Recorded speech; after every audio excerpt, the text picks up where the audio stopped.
Hello everyone, welcome to my channel. Students, today I have brought for you some questions of time and tense.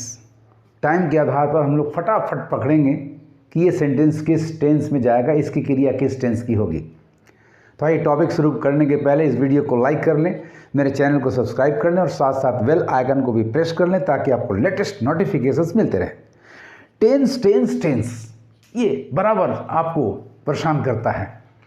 आइए मैं चुटकियों में कैसे आप इसका हल करेंगे ये आज बतलाने जा रहा हूँ।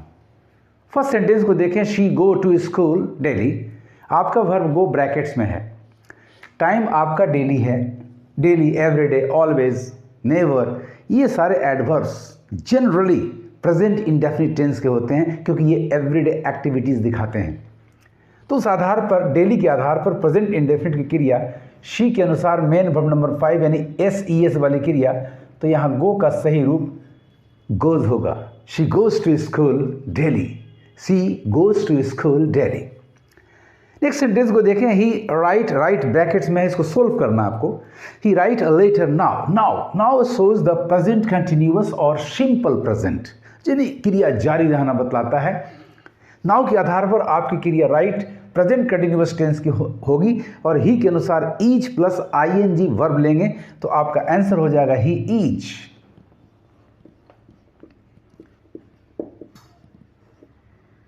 He is writing a letter now. He is writing a letter now. कितना आसान काम है। थर्ड एग्जाम्पल को देखें आप, आई लीव आपकी क्रिया ब्रैकेट्स में है जिसको आपको टाइम के आधार पर पकड़ना है कि इसका फॉर्म क्या होगा, किस टेंस के रूप में ये जाएगा। I leave for home just now और जस्ट की जगह बीच में होती है, जस्ट नाउ की जगह अंत में होती है। ये हमेशा प्रेजेंट परफेक्ट टेंस को रेफर करेगा, यानी आपकी क्रिया जो लीव है वो आई के अनुसार ऑक्सिलरी वर्ब हैव और मेन वर्ब नंबर 3 लीव का लेफ्ट होगा। तो राइट आंसर होगा students, I have left for home just now. I have left for home just now. Next sentence देखें, दे वर्क आपका ब्रैकेट्स में है। At this school since 2012। Since plus time और फॉर प्लस टाइम की क्रिया generally present perfect continuous tense में होती है और प्रेजेंट परफेक्ट कंटिन्यूअस टेंस की क्रिया हैज और have been plus ING form में जाती है, यानी आपका आंसर होगा दे के अनुसार have been working। तो करेक्ट आंसर होगा students, they have been working at this school since 2012। they have been working at this school since 2012। तो let us see the next sentence। I brackets में है see this film the other day। ये past indefinite tense को refer करता है। इसका मतलब होता है येस्टरडे और द डे बिफोर येस्टरडे, इस तरह का सेंस आता है। The other day, another day future को रेफर करता है। सो जैसे ही पास्ट टाइम हो आपकी क्रिया पास्ट इंडेफिनिट में होनी चाहिए। सो राइट आंसर आपका शॉ होगा। I saw this film the other day. I saw this film the other day.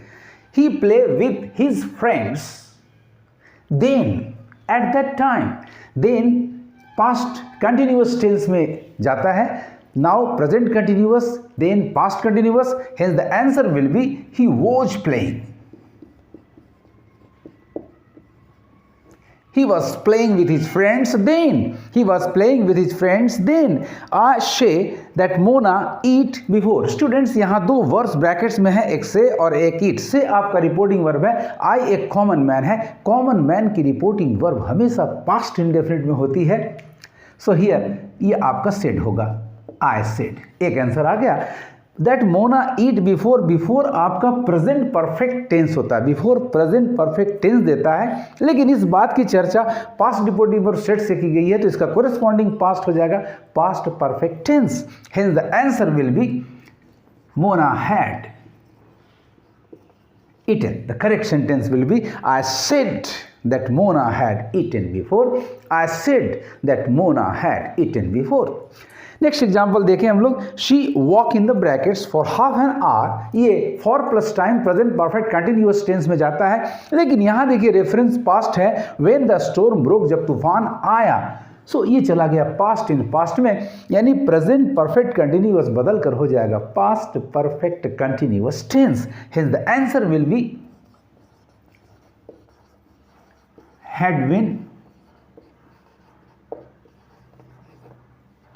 been walking. She had been walking for half an hour when the storm broke. How easy it is to find out the appropriate form of the verb on the basis of the time given in the sentence. Now, अगले sentence को आप देखें.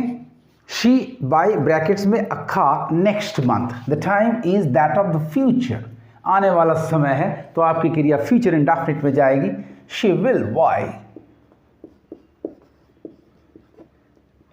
The answer will be will और shall buy. she के अनुसार will लेंगे. She will buy a car next month.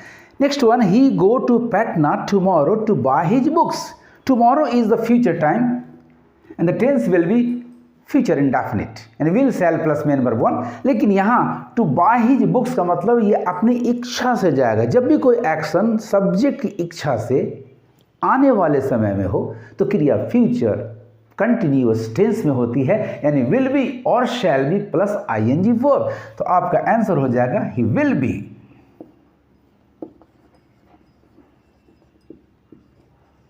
He will be going to Patna tomorrow. किस लिए? टू बाय हिज किसी के कहने पर नहीं जाएगा. He will be going to Patna tomorrow to buy his books. Next one, she reach Delhi by this time. By this time यानी अभी तक ऐसा हो चुका होगा. फ्यूचर परफेक्ट टेंस की क्रिया यहाँ चाहिए. तो आपका आंसर होगा she will have. She will have reached Delhi by this time. She will have reached Delhi by this time. Next one, he writes a story. कब से?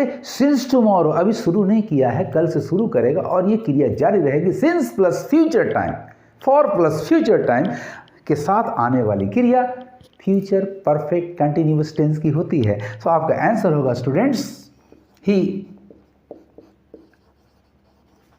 will have been.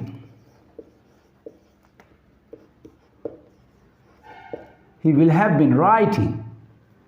He will have been writing a story since tomorrow.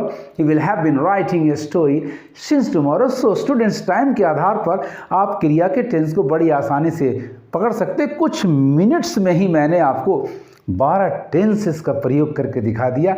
How easy it is. आपको मेरा ये video कैसा लगा comment box में comment करेंगे और ज़्यादा से ज़्यादा शेयर करेंगे. Thank you for watching my video.